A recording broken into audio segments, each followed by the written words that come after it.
Ito, ulitin ko sa iyo, i-refresh ko sa iyo, ulitin ko sa iyo para ma-refresh ka ha. Na babasahin mo ay kapag meron ka makitang alif na walang bawil, ay patagalin mo. Ganun din kapag wow or ya or itong si aliful line. Ganun din kapag alifu sagira or wow sagira o yung ganyan na sign. Sila ay patagalin mo. At kapag wala ay wag mong patagalin. At saka itong mga letra na ito na magbabounce, mga b, d, k, t, at saka j na yan. Kahit may bawel kapag sa last na lalagay, gawin natin sukun ay magbabounce. Yan yung kailangan i-refresh ko sa iyo ha. Para masanay ka. Tingnan natin kung ano yung yung mali mo at itatama natin. Kunin mo yung Quran doon. Kunin mo. Ito, hawakan mo. Nakalimutan ko pa.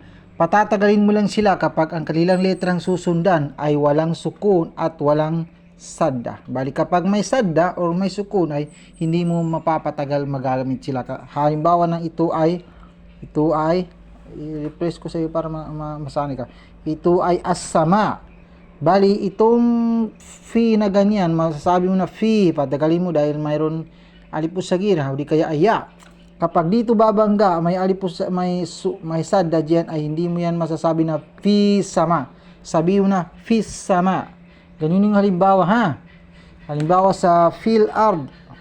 Yan ay fi, patagalin mo, pero kapag ang babanggain niya itong alif itong may sukun diyan ay wag mong patagalin ito, sabihin na fil ard. Ganun yun. Kaya dapat alam mo yung ganyan ha, fil ard. Mapapatagal mo lang kapag walang sukun na babanggay niya at walang sadda. Ganun yun ha. Okay, buksan natin sa Quran. Ilagay mo dito yung Quran.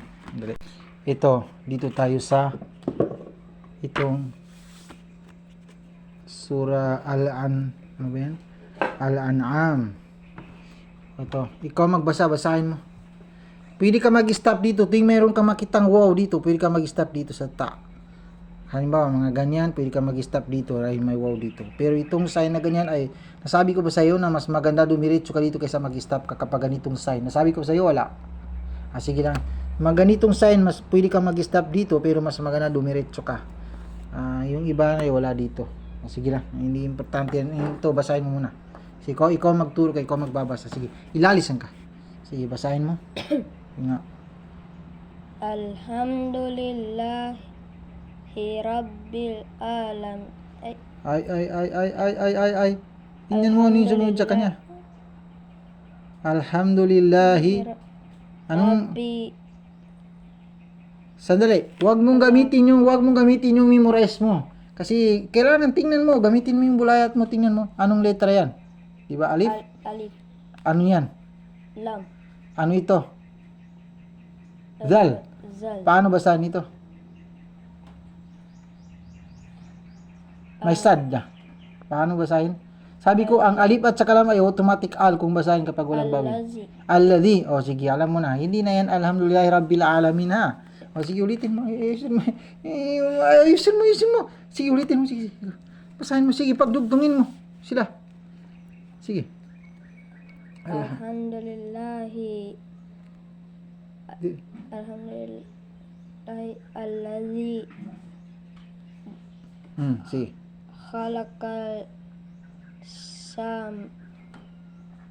Khalaqal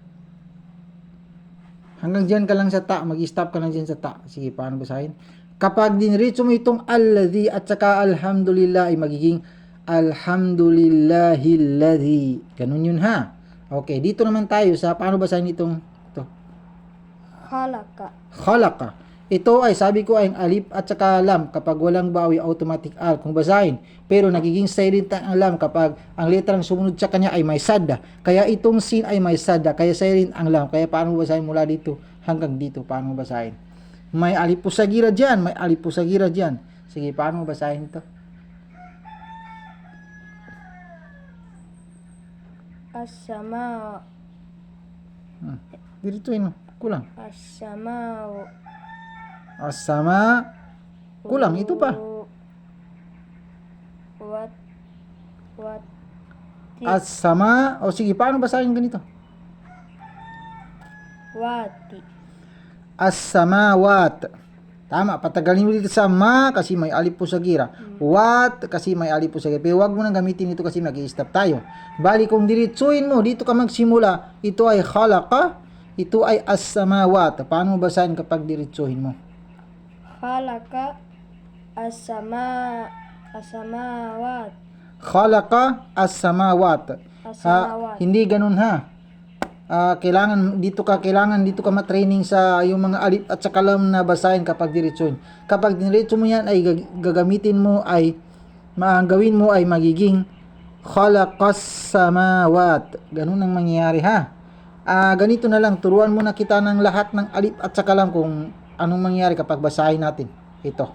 Hanap tayo kasi yan ang problema sa iyo. Ito ay alhamdulillahilladzi khalaqas samawat. Alhamdulillahilladzi khalaqas samawat.